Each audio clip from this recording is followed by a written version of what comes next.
이 시간 사랑홀 현장에서 또 각 가정에서 예배 드리는 우리 모든 분들을 주님의 이름으로 환영하고 축복합니다. 우리 한번 예배하는 분들 바라보면서 이렇게 인사해 볼까요? 믿음으로 살아갑시다. 우리 또 앞뒤에 계신 분들과 인사할 때요, 믿음으로 승리합시다. 믿음으로 승리합시다. 비가 막 쏟아진 이후에 길가에 나가면 이 아스팔트 위에 비틀거리며 움직이는 이 지렁이를 볼 때가 있습니다. 여러분도 한번 한국에서 특별히 보신 적이 있었을 텐데요. 그리고 또 시간이 흘러서 햇살이 뜨겁게 내리쬐면 또 그 지렁이가 말라 죽어 있는 모습도 보게 됩니다. 보통 지렁이는 어디에 살까요? 이 땅속에 살고 있잖아요. 그런데 왜 비가 올 때마다 이렇게 아스팔트 위를 기어 다닐까? 여러분도 한번 생각해 본 적이 있을 겁니다. 그리고 또 시간이 지나서 왜 말라 죽었을까? 원래 지렁이는 피부의 감각을 따라 움직이고 피부로 숨을 쉰다고 합니다. 그런데 비가 많이 오면 흙 속에 물이 차잖아요. 그러다 보면 숨쉬기가 어려우니까 지렁이가 땅속에 나와서 숨쉬기가 편한 아스팔트 혹은 메마른 곳을 찾아 기어 다닌다고 하는 겁니다. 처음에는 당연히 숨이 잘 쉬어지고 좋은 것 같죠. 그런데 얼마 시간이 지나지 않아서 따가운 햇살이 비치게 되면 미처 몸을 피하지 못하고 몸이 메마르고 결국은 몸을 비틀면서 죽어 있는 지렁이가 된다는 것입니다. 오늘 세상을 살아가는 우리의 모습도 마치 이와 같을 수 있는 것 같아요. 우리의 삶의 자리에 흉년 혹은 기근이라고 하는 어려움이 찾아올 때 우리는 어떻게 보면 너무나 쉽게 그 자리를 이탈해서 그 해결을 위해서 다른 곳으로 가게 됩니다. 본성상 그럴 수 있는 것 아니겠습니까? 처음에는 숨을 잘 쉴 수 있는 것 같아요. 자유로운 것 같기도 하고 편안하게 잘 살 것도 같습니다. 그러나 시간이 얼마 지나지 않아서 우리의 육신도 메마르고 믿음도 메마르고 더 나아가 영혼도 메마르게 되더라. 그래서 흉년을 피한 그 자리가 오히려 더 큰 흉년을 맞이한 결과를 낳게 된다는 것입니다. 그러므로 믿음의 사람들은 어떤 어려움이 와도 어디를 지켜야 될까요? 하나님의 말씀 안에 거하기를 힘써야 되는 것이죠. 어려움이 왔을 때 교회 공동체 안에 머물기를 힘써야 되는 것입니다. 그리고 또 세상 사람들은 다 이쪽으로 간다고 할지라도 나는 믿음의 길이 이쪽이라면 그 믿음의 길을 따라갈 수 있는 그런 어떤 용기를 가지고 인내하며 나아갈 때 오히려 그 흉년은 흉년으로 그치는 것이 아니라 하나님께서 화를 받고 복으로 주시듯이 풍년을 허락해 주시는 것입니다. 오늘 본문 말씀 가운데에는 베들레헴에 살던 엘리멜렉이라는 가정이 소개되고 있습니다. 동일하게 이 가정, 이 베들레헴 땅에 살고 있는 가정 가운데 흉년이 찾아왔다고 말합니다. 그런데 성경에서는 그들이 어떤 결정을 했습니까? 모압 땅으로 이주했노라고 이야기하는 거예요. 그러니까 어려움이 찾아오니까 베들레헴을 떠나 모압으로 이주한 것입니다. 이것은 단순히 한 나라로 이주했다라고 하는 이주 이상의 의미를 가지고 있습니다. 여러분 왜 그럴까요? 이 베들레헴이라고 하는 땅은 믿음의 땅이죠. 하나님을 예배하는 땅입니다. 특별히 베들레헴은 어느 지파에 있습니까? 유다 지파에 있잖아요. 유다라고 하는 의미가 무엇입니까? 하나님을 찬송하는 그 찬송하는 그 지파의 그 베들레헴은 바로 그렇게 조상대대로 하나님을 찬양하고 예배하고 하나님의 믿음을 지켜오며 살았던 곳입니다. 그런데 안타깝게도 그곳에 흉년이 들게 되었습니다. 다른 가정들은 다 그곳에 힘들지만 버티고 살아가고 있는데 유독 성경은 엘리멜렉 가정만 믿음의 자리에서 이탈하여 모압으로 떠나버렸다 이렇게 이야기하는 거예요. 여러분 룻기 1장 1절 성경 NIV로 보시면 이제 그런 표현이 나오죠. When to leave for a while 이라고 하는 표현이 나오게 됩니다. 그러니까 사실은 잠시 동안 이 얼마 동안 피하려고 떠났다 이런 의미가 있다는 거예요. 눈앞의 흉년을 피하기 위해서 잠깐 피했는데 이것이 엘리멜렉 인생의 가장 큰 실수가 되고 말았습니다. 우리가 먼저 왜 베들레헴에 흉년이 오게 되었을까? 그 원인은 무엇일까요? 성경을 보면 그 이유를 알 수 있는 암시하는 대목이 하나 나옵니다. 여러분 룻기 1장 1절 앞부분에 보시면 사사들이 치리하던 때에 그 땅에 흉년이 드니라. 흉년은 사사들이 치리하던 때에 이루어졌음을 보게 되는데요. 여러분 사사시대의 가장 큰 특징이 무엇입니까? 우리가 잘 알고 있는 말씀이죠. 우리 사사기 21장 25절 한번 같이 읽습니다. 그때에 이스라엘에 왕이 없으므로 사람이 각기 자기의 소견에 오른 대로 행하였더라. 이 사사시대를 어떻게 요약합니까? 하나님의 말씀과 상관없이 나의 생각과 의견, 요즘으로 얘기하면 나의 감정이 기준이 되었던 시대였습니다. 그러니까 그들이 정한 규율도 있고 나름의 기준은 존재하지만 성경에서 말하는 하나님의 어떤 말씀, 하나님께서 정한 율법, 하나님께서 보여주시는 성경적 가치관, 이런 것들은 모두 없었던 시대라고 볼 수 있습니다. 그러니까 쉽게 말하면 조금 잘 살면 범죄하고 타락하죠.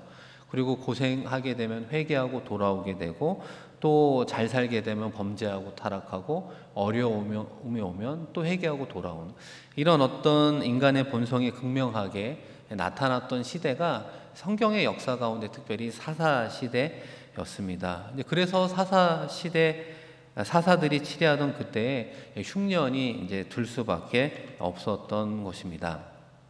사랑하는 성도 여러분, 우리들의 삶의 자리 가운데에도 이와 같이 동일하게 흉년이 다가올 수 있습니다. 흉년이라고 하는 것, 기근이라고 하는 건 먹고 사는 문제 아니겠습니까? 건강의 문제일 수도 있고, 물질의 문제일 수도 있고, 직장의 문제일 수도 있겠죠.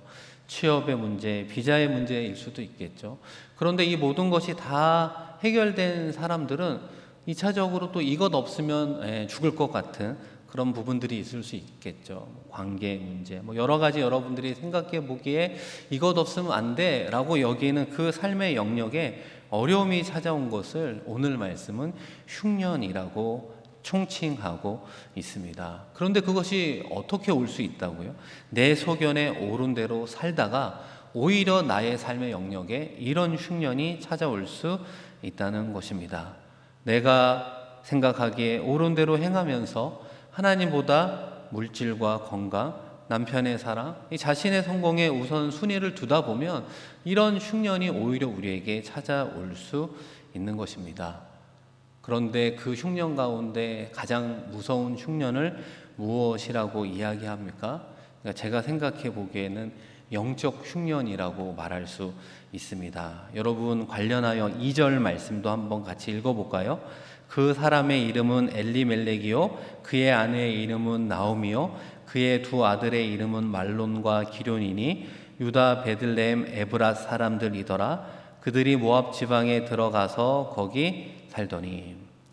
여러분 2절 말씀에 보면 엘리멜렉 가정의 가족 이름들이 나오고 있잖아요. 엘리멜렉, 나오미, 그리고 두 아들의 이름은 말론과 기런이라고 구체적으로 그 가족사를 우리에게 소개하고 있습니다. 그런데 그들이 어디에 살고 있었다고요? 아까 말씀드렸던 찬송의 의미를 갖고 있는 유다 지파의 베들레헴이죠. 베들레헴은 떡집이라고 하는 의미를 가지고 있죠. 이 에브랏이라고 하는 것은 열매가 풍성한 그런 의미를 가지고 있어요. 그러니까 신앙적으로 본다면 유다, 베들레헴, 에브랏 사람들이다라고 하는 거는 신앙적으로 아주 밝은 사람, 믿음이 좋은 어떤 계보를 잇고 있는 사람들이라고 성경은 암시해주고 있습니다. 그런데 그들이 지금 어디로 갔다고요? 모압 지방에 들어갔다 말하고 있는 것입니다. 이 모압은 신앙적으로는 영적으로는 어두운 곳이라고 이야기할 수 있는 것입니다. 아니 다른 사람도 아니라 어떻게 엘리멜렉과 나오미가 그럴 수 있을까라고 하는 의문점을 가지게 됩니다. 여러분 이 엘리멜렉이라고 하는 이름의 뜻이 무엇입니까? 여호와는 나의 왕이다라고 하는 거예요. 그 이름을 들어보면 신앙이 좋아 보이잖아요. 경건해 보이잖아요. 우리로 치면 예수님은 나의 주님입니다. 이런 의미의 뜻을 가진 사람이라고 볼 수 있습니다. 이 나오미는 어떤 이름의 뜻을 가졌습니까? 희락과 즐거움과 기쁨이라고 하는 뜻을 가진 거예요.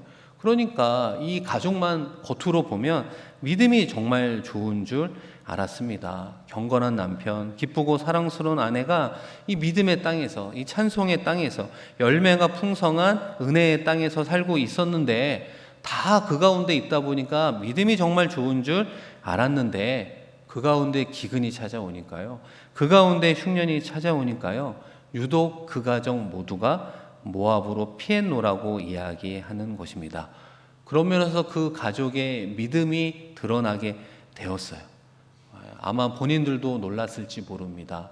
그들도 속이고 어떻게 보면 남도 속였던 것이죠. 가짜 믿음의 소유자라고 하는 것이 드러나게 되었습니다.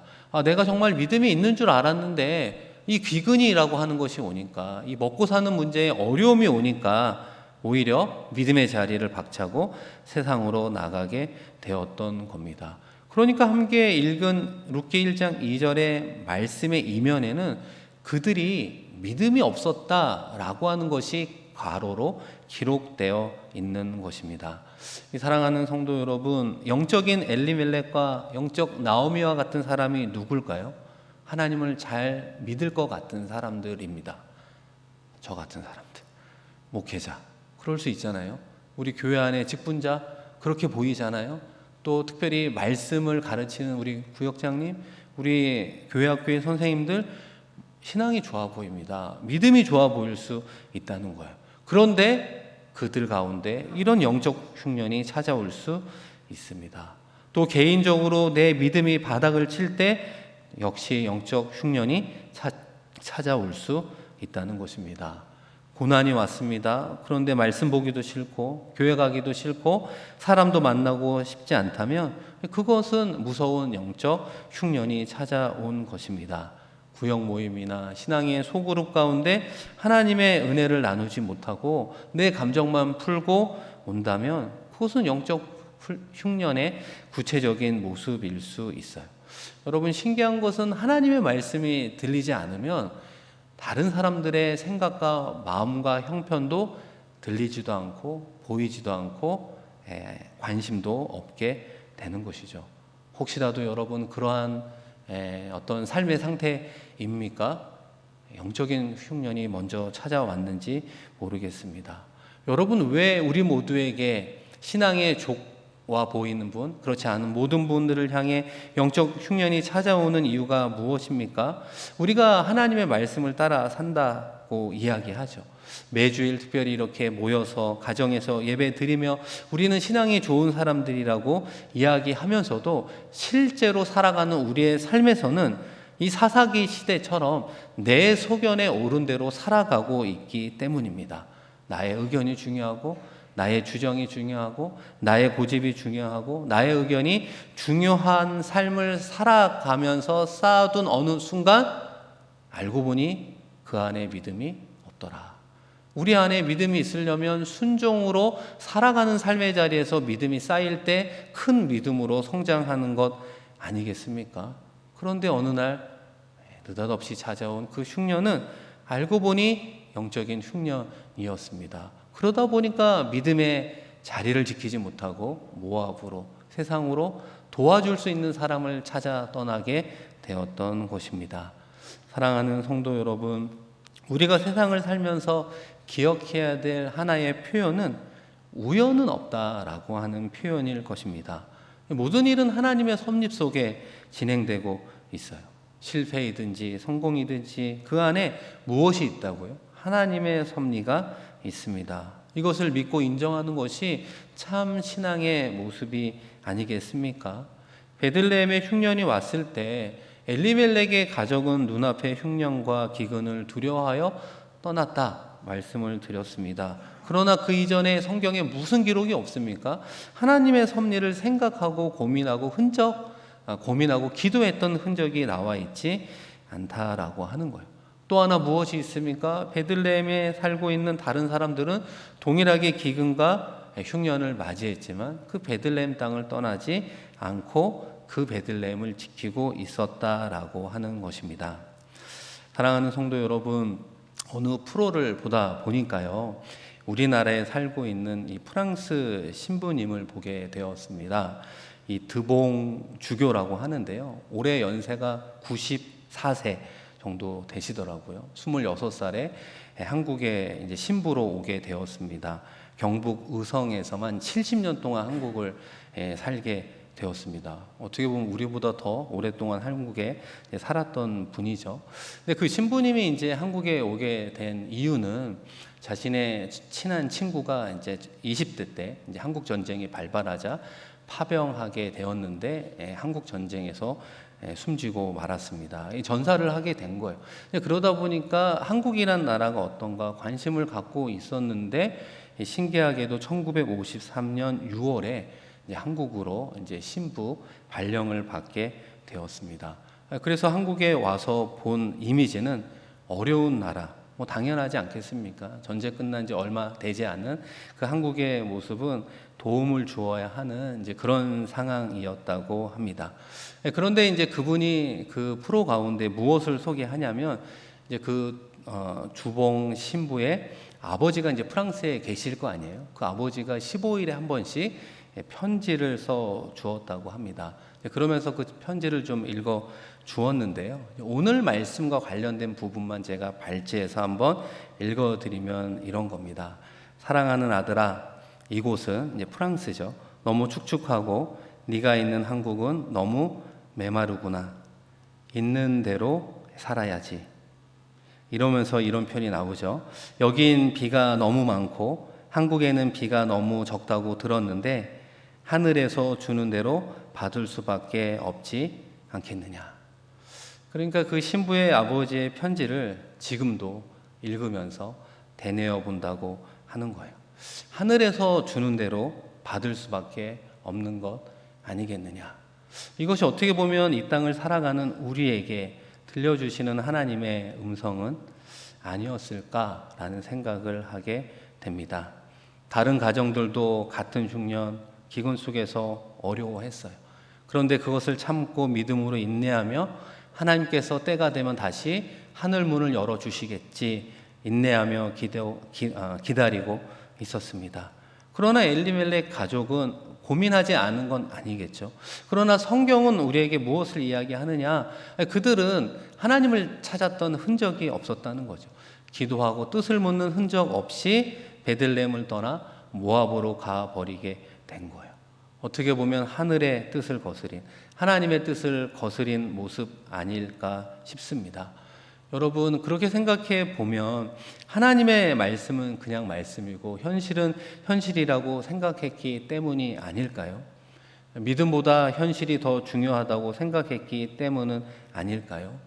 여러분, 함께 예배를 드릴 때 하나님의 말씀은 말씀으로 다가오는 것 같은데 여러분의 삶의 자리에서도 그 말씀은 여전히 여러분이 순종해야 될 하나님의 말씀으로 받아들이고 있습니까?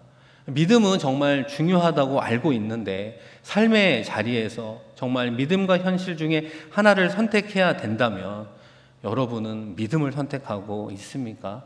아니면 눈에 보이는 유익을 이야기해 주는 그 현실을 선택하고 있습니까?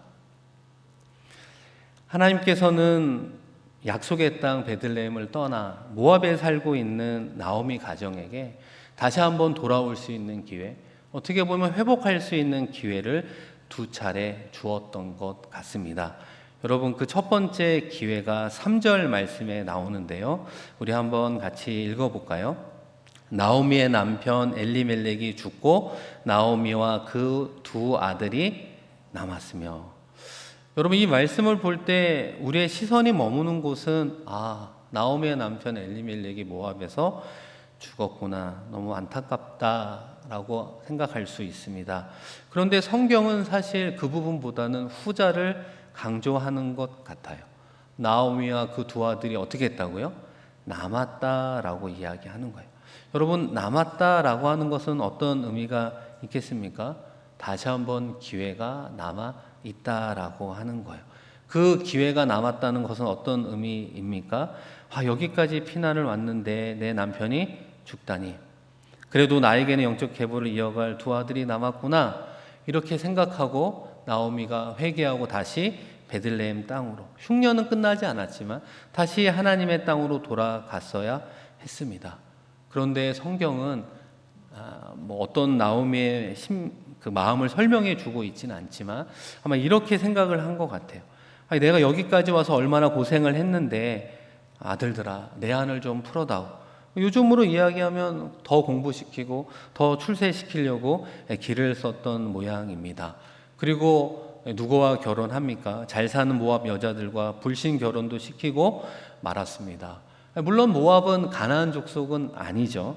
그러니까 문자적으로 결혼할 수 있다고 합리화했을지 모르지만 어쨌든 모압은 가증한 우상을 섬기는 이방 족속 아니었습니까? 이 나오미가 어떤 사람입니까? 나중에 예수 그리스도의 계보를 잇는 사람이잖아요. 그러면 영적으로 민감하고 깨어있는 사람으로 보이지 않습니까? 그럼에도 불구하고 하나님의 말씀이 들리지 않았던 것입니다. 하나님의 말씀이 들리지 않으니까 결국 하나님이 원하는 선택을 할 수 없더라. 모압에서 베들레헴으로 돌아갈 수 있는 그 선택을 할 수 없는 연약한 모습을 보게 됩니다. 그렇게 선택한 나오미의 가정은 어떤 일을 경험하게 됩니까? 여러분, 이어지는 5절 말씀인데요. 말론과 기럨 두 사람이 다 죽고 그 여인은 두 아들과 남편의 뒤에 남았더라. 이 사랑하는 아들, 희망을 걸었던 두 아들마저 세상을 떠났다고 말씀하고 있습니다. 아마 나오미의 그 마음은 말로 표현할 수 없는 슬픔에 잠겨 있을 겁니다. 그런데 성경은 동일하게 공통적으로 무엇을 표현하고 있습니까? 그 여인은 두 아들과 남편의 뒤에 남았더라. 다시 한번 남다라고 하는 반복된 표현이 나오고 있잖아요. 무엇이 남았다는 거죠?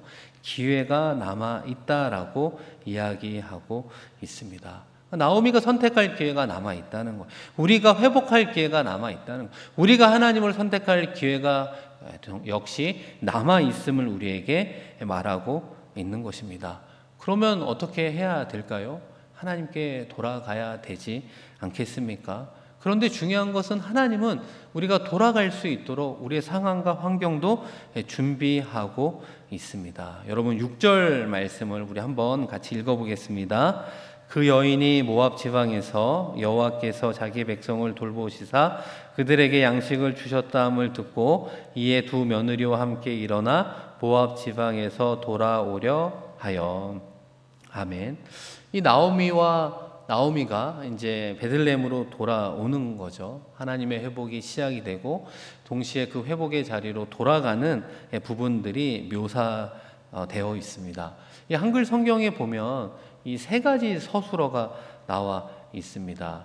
그죠? 그러니까 베들레헴 땅으로 돌아가는 모습이 세 가지 서술어로 되어 있는데 여러분 첫 번째가 무엇이죠? 듣고라고 하는 표현이 있고 또 하나는 무엇이 있습니까? 일어나라고 하는 표현, 그리고 마지막에 돌아오려라고 하는 겁니다. 그러니까 이 서술어를 중심으로 문장을 만들어 보면 하나님의 말씀을 듣고 일어나 돌아갔습니다. 이렇게 말할 수 있습니다. 여러분 이것은 어떤 과정을 묘사하고 있을까요? 회개의 과정을 묘사하고 있습니다. 여러분 회개라고 하는 단어를 다른 단어로 표현해 보면 유턴입니다. 유턴만큼은 이 회개의 과정을 정확하게 묘사하는 말도 없죠. 길을 가다가 우리가 잘못 들면 유턴해서 다시 돌이켜가는 그런 어떤 모습이 이 회개의 모습을 담고 있습니다. 이 세상을 향하던 발걸음을 멈추고 유턴해서 하나님께로 돌아오는, 나오미에게 적용해 본다면 모압에서 돌이켜 유턴하여 베들레헴 땅으로 돌아가는 모습이라고 말할 수 있는 것입니다. 그런 의미에서 회개의 시작은 무엇으로부터 시작되는가? 회복의 시작은 무엇으로부터 시작되는 겁니까? 듣는 것으로부터 시작됨을 보게 되는 거예요. 유다 땅 베들레헴에 살고 있을 때에는 이 하나님의 말씀이 그렇게 들리지 않았습니다. 그런데 모압 땅에서 남편을 잃고 그죠? 살았습니다. 그런데도 하나님의 말씀이 들렸습니까? 들리지 않았어요. 어떻게 보면은 나오미 자신의 이름 그대로 즐거움과 그런 어떤 희락의 힘을 발휘해서 이 긍정적인 태도를 가지고 고난을 헤쳐 가다 보니 여전히 하나님의 말씀이 들리지 않았습니다. 그런데 두 아들이 죽고 나서야 비로소 나오미에게 하나님의 말씀이 들렸음을 보게 되는 겁니다. 이 사랑하는 성도 여러분, 우리 성도님들의 성품 가운데 긍정적인 분 있잖아요. 어려움이 와도 긍정적으로 밝게 대처하는 분들이 있을 수 있습니다. 어떻게 보면은 장점으로 보일 수 있지만 무엇이든지 긍정적으로 좋게 생각하다 보면 기가 막힌 고난도 하나님의 뜻 가운데 함께 해결하는 것이 아니라 성품으로 넘어가는 모습을 보게 되는 것입니다. 그런데 하나님께서 택하신 사람은 이 그치지 않는 고난으로 결국 하나님의 말씀을 듣게 되고 듣는 말씀으로부터 진정한 회복이 시작되는 것입니다. 이 C.S. 루이스가 이런 이야기를 했죠. 고통은 귀먹은 사람을 깨우는 마이크라고 했습니다. 흉년을 피해 갔다가 남편도 잃고 더 큰 고난으로 자식까지 잃으니까 드디어 나오미의 귀와 심령에 하나님의 말씀이 들렸음을 기억해야 되는 것입니다. 어떤 말씀이 들렸습니까? 여러분 읽은 6절의 말씀처럼 여호와께서 자기 백성을 권고하셨다, 이런 소문을 듣게 되었습니다. 이 권고라고 하는 것은 또 다른 뜻이 무엇이냐면 방문하다라는 뜻이 있는 거예요. 하나님께서 베들레헴을 방문하셨구나. 그래서 어려운 가운데 하나님께서 회복시켜 주셨구나, 양식을 주셨구나 라고 하는 은혜로 나오미의 심령 가운데 들려지게 되었다라고 하는 거예요. 그 말씀이 들려지고 나니까 내가 지금 모압 땅에서, 우상의 땅에서 무엇을 하고 있는 건가 정신이 번쩍 들었던 것입니다. 평소에는 그렇게 들리지 않다가 어느 순간 들려온 그 하나님의 말씀을 들어보면 우리의 위치를 알 수 있는 것이죠. 믿음의 자리에서 벗어난, 하나님에서 멀리 떨어진 그 세상의 자리, 내가 해결할 수 있는 그 자리에 서 있는 나의 모습을 보게 되는 것입니다. 그럴 때 그 다음 어떤 행동을 하게 됩니까? 그 자리에서 일어나야 되는 것입니다. 여기서 말하는 일어나라고 하는 건 문자적으로 우리가 일어나고 앉고 하는 일어나의 의미일 수도 있지만 어떤 행동을 시작하는 관용적 표현이라고 하는 거예요. 그러니까 하나님의 말씀이 들렸으니까 하나님께서 원하는 방향으로 일어나 가려고 하는 그런 어떤 부분을 말하고 있는 것이죠. 못 일어나면 그대로 죽는 것이지만 일어나면 살게 되는 것이죠. 나오미는 기쁜 소식을 듣고 일어날 수 있었습니다. 그런 면에서 기독교는 어떤 특징을 가질까요? 일어나는 종교라고 말할 수 있습니다. 예수님께서 부활하신, 죽음에서 부활하신 부분을 성경에서 어떻게 이야기합니까? 무덤에서 일어나, 이렇게 표현하고 있잖아요. 순교하는 스데반을 바라보실 때 성경이 어떻게 묘사합니까? 예수님은 하나님의 우편 보좌에 일어서셨습니다. 그리고 예수님은 지금도 일어나셔서 우리의 마음의 문을 열고 있는 것입니다. 사랑하는 성도 여러분, 여러분이 혹시라도 주저앉은 여러분의 삶의 영역이 무엇이 있습니까? 다시 한번 하나님의 주신 말씀을 붙잡고 일어나야 되는 것입니다. 일어나고 그 다음 어디로 향하여 나아가야 되겠습니까? 하나님께로 돌아가야 되는 것이죠. 마지막으로 나오미의 선택은 베들레헴으로 돌아가는 것이었습니다. 모압 지방에 머물지 않고 일어나 베들레헴으로 돌아갔던 나오미의 모습은 진정으로 회개한 모습이었습니다. 나오미의 인생 가운데 드디어 말씀에 근거한 올바른 선택, 최고의 선택을 하게 되었습니다. 그런 의미에서 하나님께 돌아가는 것은 중요한 거죠. 우리의 인생의 선택 가운데 가장 중요한 선택은 예수를 믿는 것입니다. 예수님을 통해 하나님께로 나아가 하나님의 자녀로 살아가는 것입니다. 이미 하나님의 자녀로 살아가셨다면 하나님과의 첫사랑으로 돌아가는 것이 중요한 것이죠. 하나님을 섬기고 순종했던 그 행복했던 순간으로 돌아가야 되는 것입니다. 하나님만으로 즐거워하고 행복했던 그 신앙의 모습으로 돌아가야 되는 것이죠. 우리가 하나님께로 돌아가기 위해 우리가 그 발걸음을 한두 걸음을 떼었을 때 우리의 아버지 하나님은 어떻게 우리를 맞이해 주고 있습니까? 여러분 누가복음 15장 20절 말씀에 보시면 이 탕자가 유산을 다 탕진한 후에 아버지의 집으로 돌아오게 되는 거죠. 어떻게 보면은 회개한 거죠. 세상에서 유턴해서 아버지의 집으로 돌아오는 것 아닙니까? 그런데 그 아들을 향한 아버지의 마음이 표현되어 있는데요. 한번 마지막으로 같이 읽어보겠습니다. 이에 일어나서 아버지께로 돌아가니라. 아직도 거리가 먼데 아버지가 그를 보고 치근히 여겨 달려가 목을 안고 입을 맞추니. 이 아버지 하나님은 우리를 기다리고 있는 것이죠. 그저 한두 걸음 떼었을 뿐인데 오히려 우리를 치근히 여겨주신다고 말씀해 주셨어요. 이미 용서해 준 것을 넘어 불쌍히 여겨주는 마음으로 달려가 우리를 안아주시고 우리를 하나님의 자녀로 삼아 주셨음을 우리는 보아야 되는 것입니다. 사랑하는 성도 여러분, 그런 의미에서 드디어 하나님의 말씀이 내게 들렸던 여러분만의 간증이 있습니까? 고난을 통해서 드디어 하나님의 말씀이 들렸습니다. 아, 정말 하나님의 말씀이 나를 향한 사랑의 러브레터였구나. 정말 예수 그리스도를 소개하는 하나님의 말씀이었구나. 여러분 깨달은 적이 있습니까? 그리고 다시 하나님께로 나아갔던 돌이킴의 경험이 있습니까? 바라기는 이번 한 주 가정에서 자녀들과 예배 드릴 때 정말 하나님의 말씀이 들렸던 경험, 그 하나님의 말씀을 듣고 아버지께로 더 가까이 나아갔던 여러분의 간증, 그 돌이킴의 경험들을 사랑하는 자녀들과 나누어 보시기를 소망합니다.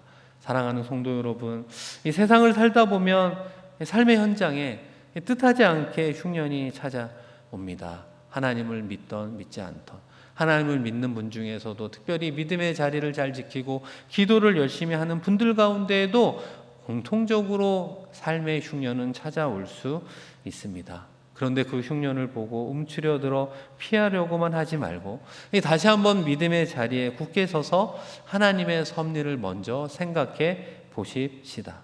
왜 내게 이런 고난과 어려움 혹은 기근과 흉년을 허락해 주었을까? 끊임없이 답을 찾을 때까지 믿음 안에서 하나님 안에서 기도하며 하나님의 뜻을 구해야 되는 것입니다. 그 어려움을 타개하기 위해 물질과 힘 있는 사람을 찾아가는 것이 아니라 오히려 더 하나님의 말씀에 귀를 기울이고 그 말씀을 통해 주시는 하나님의 음성을 붙잡고 우리의 믿음의 자리를 지켜야 되는 것입니다.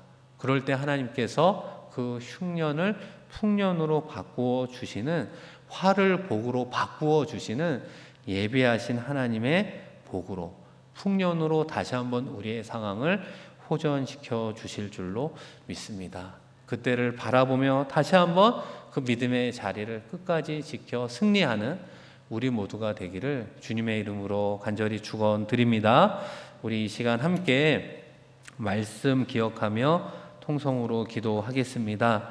2022년 새해를 살아가며 우리는 정말 좋은 것만 기대하고 살아가는지 모릅니다. 복을 기대하고 풍년을 희망하며 열심히 신앙생활을 하려고 하는지도 모릅니다. 그런데 그 베들레헴에도, 약속의 땅에도, 찬양의 땅에도, 예배의 땅에도 흉년은 찾아올 수 있음을 이야기하고 있습니다. 그 흉년 가운데 우리는 어떤 행동을 해야 될까요? 다시 한번 믿음 안에서, 하나님의 약속 안에서 생각하는 우리가 되게 하여 주옵소서. 특별히 목회자로 살아가며 직분자로 살아가며 말씀을 가르치러 살아가는 자들 가운데 오히려 믿음이 없을 수 있음을 기억하며 더 큰 믿음 더하여 주시옵소서. 우리에게 찾아온 흉년을 풍년의 기회로 바꾸게 하여 주옵소서. 말씀 기억하며 하나님께 간절히 기도합니다. 하나님 아버지, 이 시간 우리에게 하나님을 예배하는 예배자로 세워주시니 고맙고 감사합니다. 2022년을 바라보면서 새해를 시작하면서 아버지 하나님, 흉년이 아니라 풍년을, 화가 아니라 복을 기대하며 바라보며 나아가고 있습니다. 새해의 복을 많이 빌고 아버지 하나님 누리기를 희망하며 살아가고 있습니다. 그러나 어느 순간 뜻하지 않는 삶의 자리에 흉년이 찾아올 수 있음을 보게 됩니다. 아버지 하나님, 그 흉년 가운데 움츠리고 피하지 않고 하나님이 아니라 세상을 향해, 물질을 향해, 도움을 향해 떠나는 것이 아니라 다시 한번 믿음의 자리에 굳게 서서 하나님의 섭리를 생각하며 기도하게 하여 주옵소서. 하나님, 왜 내게 이런 어려움이 왔습니까? 왜 이런 어려움이 2년 3년이 지나 끝나지 않고 있습니까? 없습니까? 아버지 하나님, 그 궁금함으로 그 의문을 가지고 기도하지만 그 신앙의 자리만큼은 지키게 하여 주시옵소서. 아버지 하나님, 말씀 안에 서기를 원합니다. 교회 공동체 안에 서기를 원합니다. 아버지 하나님, 믿음의 자리 안에 서기를 소망합니다. 인내하며 나아갈 때 아버지 하나님, 흉년이 변하여 풍년으로, 화가 변하여 아버지 하나님 복으로 바꾸어 주실 하나님의 역사를 기대합니다. 다시 한번 바라보며 나아갈 수 있는 우리가 되게 하여 주시옵소서. 아버지 하나님, 하나님의 말씀이 들리지 않는 영적인 흉년만큼 너무나 고통스럽고 어려움이 없습니다. 사랑하는 목회자들에게, 사랑하는 우리 구역장과 교사들과 직분자들 가운데 무엇보다도 하나님의 말씀이 들려지게 하여 주시옵소서. 하나님의 말씀을 들을 때 영적으로 살아날 수 있습니다. 일어날 수 있습니다. 하나님께로 돌아갈 수 있습니다. 아버지 하나님, 돌아가는 가정 가운데 우리를 찾아오시는 그 하나님 아버지를 만나며 나아갈 수 있는 우리 모두가 되게 하여 주시고, 우리를 환영하며 사랑하며 맞이해 주시는 그 하나님과 함께 동행하며 올 한 해도 승리하게 하여 주시옵소서. 감사드립니다.